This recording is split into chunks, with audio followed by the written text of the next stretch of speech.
C'est au sud-est de Miquelon, à 3 km au large de l'Anse aux Soldats, que le Dauphin, ce vieux bateau, mouille.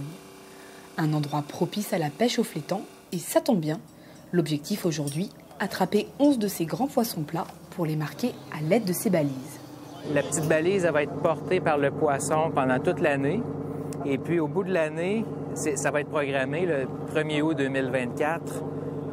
Le module ici en noir va se détacher du poisson et puis il va flotter à la surface et commencer à transmettre ces données-là par satellite.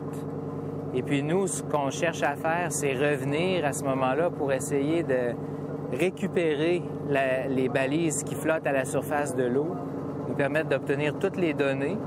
Puis avec ces données-là, on est capable de modéliser toute la trajectoire que le poisson va avoir effectuée au long d'une année complète. Analyser les déplacements du flétan pour comprendre ses habitudes migratoires, alimentaires et connaître ses lieux de reproduction. Des données précieuses sur cette espèce encore méconnue des scientifiques. Alors, quand l'heure est venue de remonter les lignes, l'attention est à son comble. Il rentre la gueule.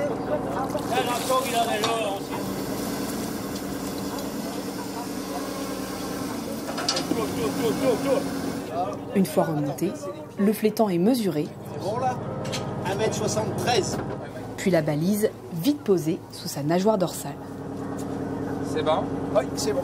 OK. Ça va nous permettre de connaître avec un grand détail toute la trajectoire de température et aussi de profondeur à laquelle le poisson se déplace au cours d'une année complète.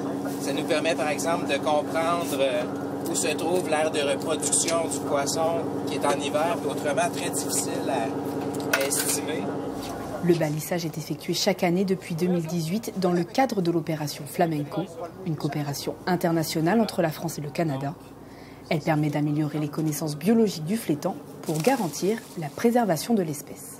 C'est une espèce qui, jusqu'ici, n'avait pas un intérêt commercial très fort, mais qui, avec la disparition de la morue, est en train de devenir très importante, à la fois au Canada et ici à Saint-Pierre-et-Miquelon, et pour lequel on a finalement très peu de données. Donc en fait, pour améliorer la gestion du stock et prendre des décisions en termes d'exploitation qui soient un peu durables, il faut qu'on accumule de la connaissance sur l'espèce.